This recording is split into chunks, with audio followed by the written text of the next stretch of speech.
At Discount Storytime, our vast global team of literature explorers uncovered the lost final draft of Jack and the Beanstalk. It was discovered in a remote mountain cabin and until today had gone unread.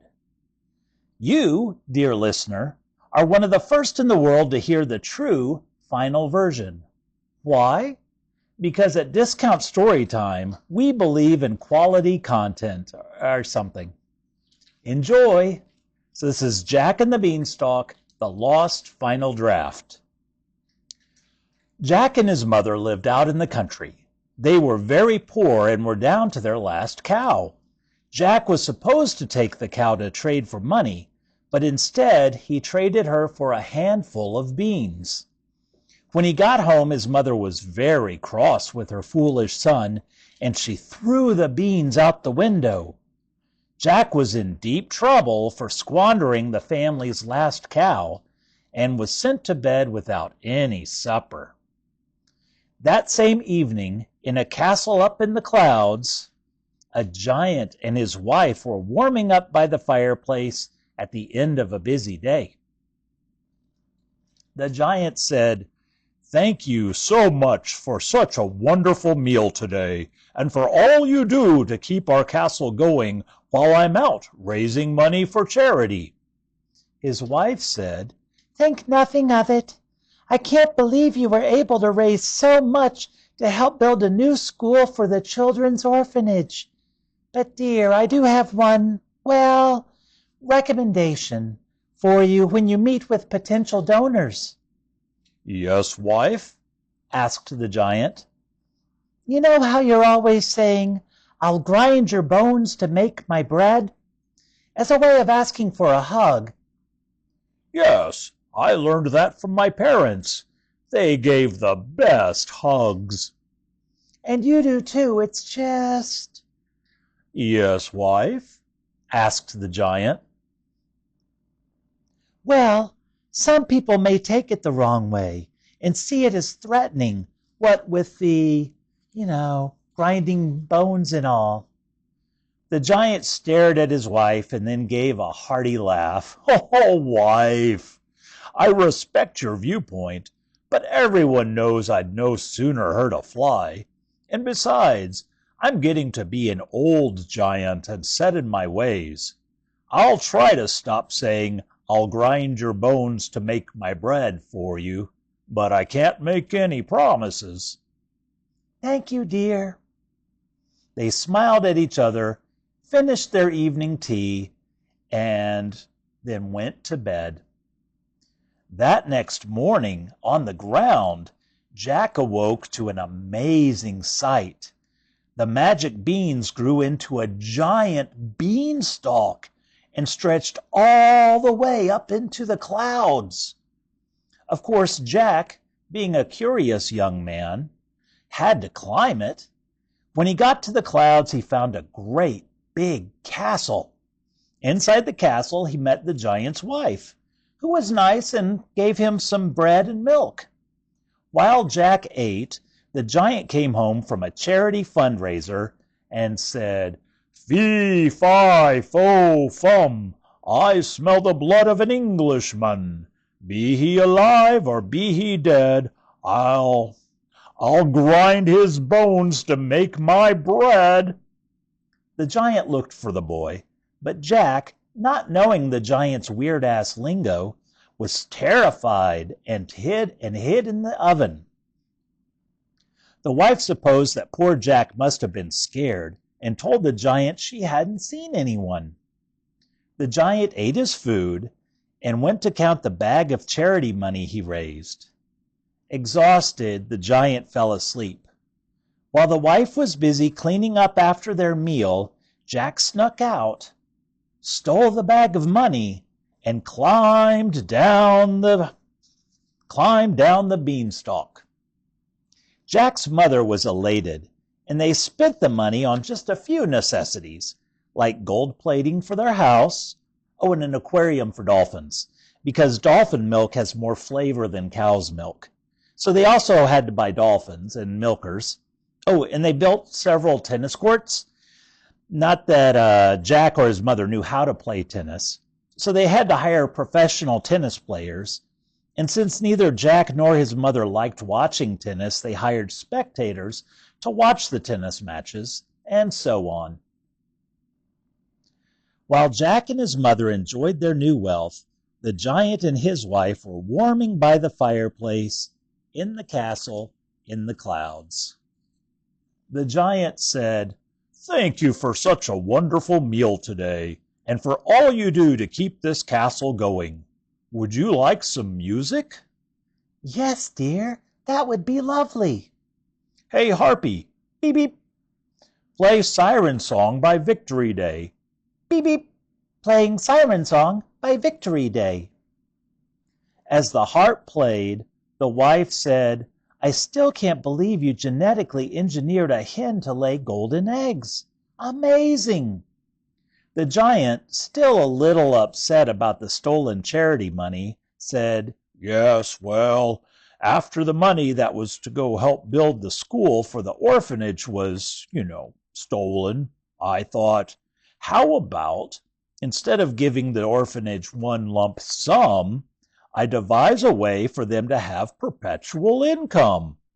And with my dual PhDs in genetics and metallurgy, this made the most sense."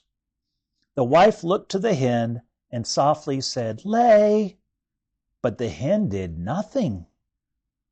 "This hen seems to be hard of hearing. You have to be loud for her to hear you." "Lay!" bellowed the giant, and the hen laid a golden egg. The giant gently patted the little hen's head and smiled. "Now the orphanage is sure to have enough for a new school, and maybe we can build a community health clinic too."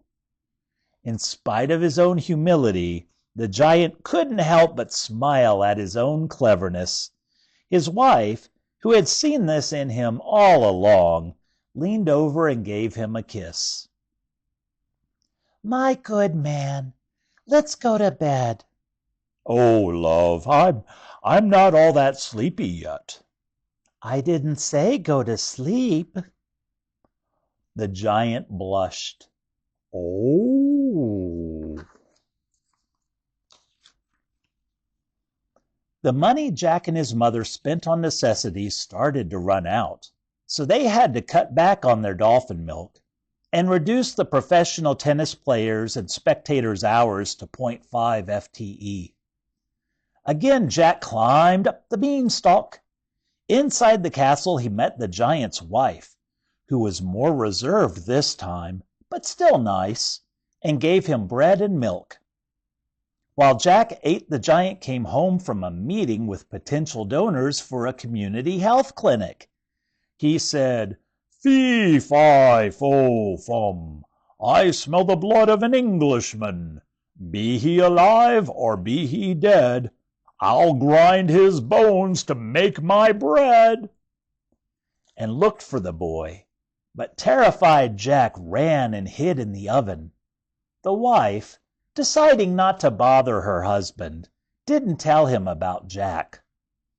The giant ate his food and started a fire in the fireplace. He then took out the hen and yelled, "Lay!" The hen laid a golden egg, and the giant smiled and patted the hen gently. Soon the room was warm and cozy, and the giant fell asleep in a large chair. Jack snuck out from the kitchen and took the hen and climbed down the beanstalk. Now, with ongoing money from the hen's golden eggs, Jack and his mother were able to have a few little extras in addition to the necessities. For example, they rehired the professional tennis players full-time and also hired other professional tennis players to be the spectators. Also, the dolphins were getting bored in their aquarium, and bored dolphins make bland milk. So Jack and his mother built large, they're kind of like hamster balls, filled with water, so the dolphins could swim in them and go around adventuring. Oh, and they bought a gold-plated rocket helicopter car. Jack's mother, tired of cooking, hired celebrity chef Pierre Lavion to make toast and oversee the kitchen. One day, Jack and his mother sat down to lunch.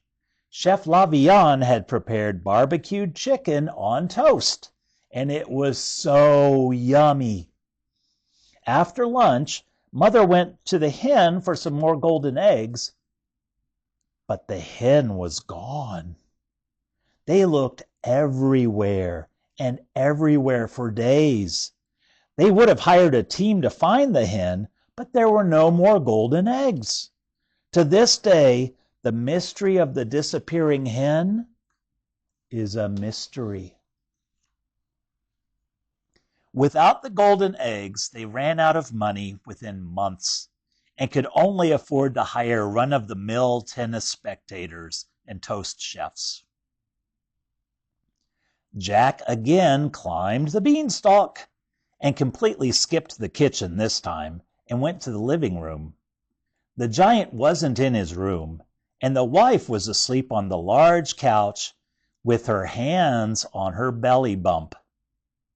Jack saw a harp with a playlist of beautiful music. When he took the harp, it cried out, "Mistress, mistress, that little nitwit is back and trying to steal me." The wife immediately awoke and shouted for help, for she had had enough of this little charity-stealing punk. The giant rushed in, and although usually mild-mannered, he also had had enough. And now Jack had upset his pregnant wife. That would not do. The giant had no choice. He didn't like it, but it had to be done.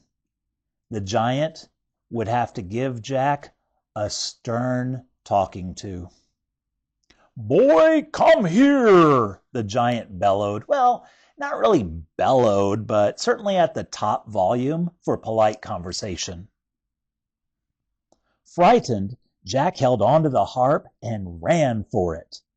The giant gave chase. If this kept up, the giant might even be forced to take drastic action, like filing a formal complaint. Jack scurried down the beanstalk, tossed the magic harp aside, and grabbed an axe. As the giant climbed down after him, Jack cut down the beanstalk. The giant fell, and he probably would have survived the fall, but his throat landed on the magic harp, puncturing his airway and causing the giant to choke to death on his own blood. Everyone hailed Jack as a hero for killing the giant. In addition, Jack and his mother made a large fortune from selling the giant's organs to science. They spent the rest of their lives in obscene wealth. Epilogue. 10 months later. In the castle in the clouds, the wife held the infant child and watched the cold rain outside the window. She waited every day for her husband's return. He had simply gone to talk to the boy. How long could that take? "Any day now he'll come back to us," she told her cooing baby. She watched the cold rain and thought, My husband wouldn't have left me. Any day now he'll come back. I can't do this alone. The moral of this story is, don't knock barbecue chicken on toast if you haven't tried it. The end. Well, I hope you enjoyed this story, and if you did, and if you enjoyed it on video instead of just the audio, please let me know. I'll put contact information in the notes, and tell a friend. And if you hated it, tell an enemy. And until next time, be sure to play nice with others, be super duper kind to yourself, and remember to laugh. Bye.